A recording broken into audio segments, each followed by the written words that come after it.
looking at that same sort of series, but now we're looking at, we did the shuck pass first, right? And then we did what happens when you go for the shuck pass and the guy boxes you in. We go to that sort of knee cut, a tripod, knee cut from the tripod. Okay. So now we're looking at what happens if he decides he's going to try to go to butterfly, right? He's going to go to butterfly, which is one of the correct responses, right? So the idea is that, I've started maybe trying to come up and do that pass. So we're here. He boxes me in. He gets on his side. He throws that over. He frames my face, frames my shoulders, right? And then I get my head down and I tripod up. And I get everything like I want it. But instead of him just sitting here and letting me do this, he makes a half guard hook with his bottom leg on my leg. Yeah, and then he puts a butterfly hook in. Yeah. So now he's put me in a different position, and now that I have to kind of readjust. That's what he should be doing.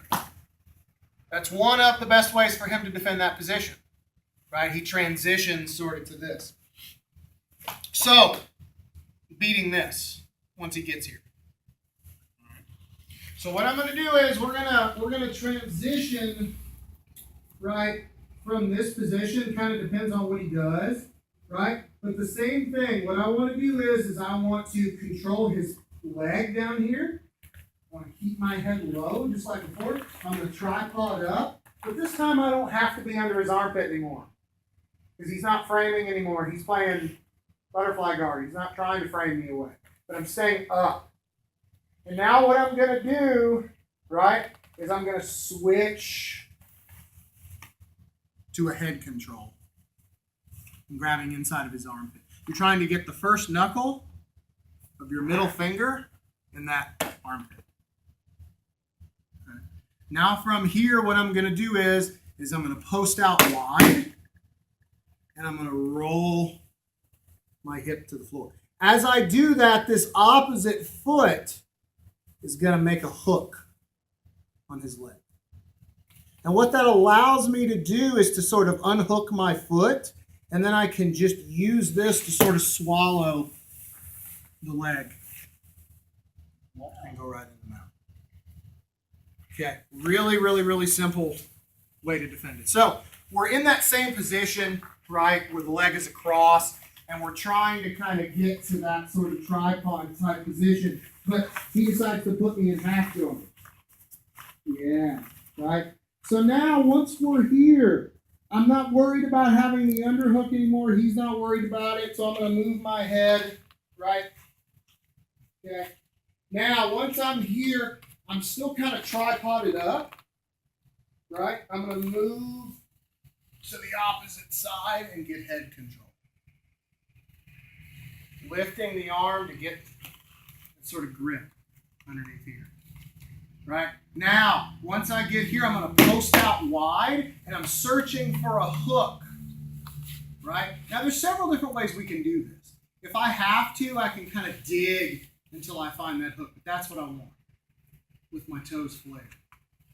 And I'm holding his leg in place to free everything from below my knee line on that right leg, on the outside leg.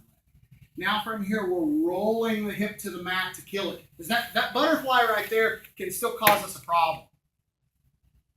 So we're going to roll that hip to the floor. Right? And then from here, I can put my head on the floor and I can use my hand to sort of swallow it. Or what I prefer to do, right, is just to roll it. And then you're just going to sort of hop it. Your leg is going to kind of swing out. And you're going to hop it right back into the mount position. Okay? And, guys know I play a lot of like half butterfly like that. But you're going to run into that position even more when you start tripod guard passing. When you start tripoding to pass, guys are going to go to that because they're going to use that to try to manage the distance. They're going to use that to try to make space, right? That's the whole point, okay? So I'm working my stuff. I'm boxed in, right? I go under. I'm trying my tripod, and maybe I mess up a little bit, and he goes to here, right? So now from here, I'm going to bring my head up. I'm just going to switch right, to the opposite side. Okay. Now, once I'm here, I want to try to make that grip. I want to pull his spine offline. That's a key detail, makes a big difference. Now, my left foot, right, is going to try to make a hook. Now, if you have a little bit of trouble here, you can walk him over a little bit. Then it's easier to sort of dig in and keep digging till you can find that hook.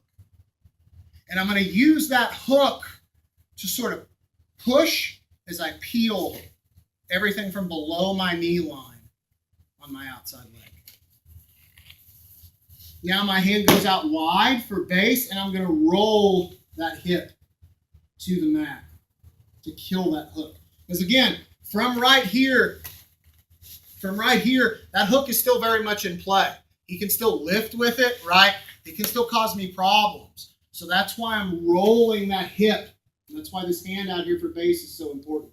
And that's going to kill that hook for a moment. I can't stay here forever, right? This is just a moment in time.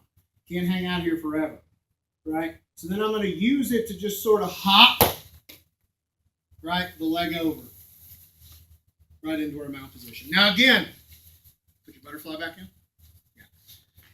That motion there, right? All I'm doing is I'm swinging my leg out. And then almost like I'm throwing a swing knee like in Thai boxing. So you know like how in Thai boxing, for both standing, a swing knee kind of works by going out and in. That's the same motion we're using. That sort of out and in sort of door frame motion. So let's back down. So once we're in that position, and I've got my hook, when I roll, I'm bringing my leg out, and then I'm swinging my leg down like I'm swing kneeing the mat. And then I can put my hook in. Make sure when you get to mount that you base heavy and stay on this side, because my left arm is under his head. So if I mount and I bring myself to the center, I'm going to get rolled. So when I mount, I keep my weight heavy on this side until I can get rid of his head and then settle and consolidate the position. Make sense? All right? Cool. Let's try it, guys.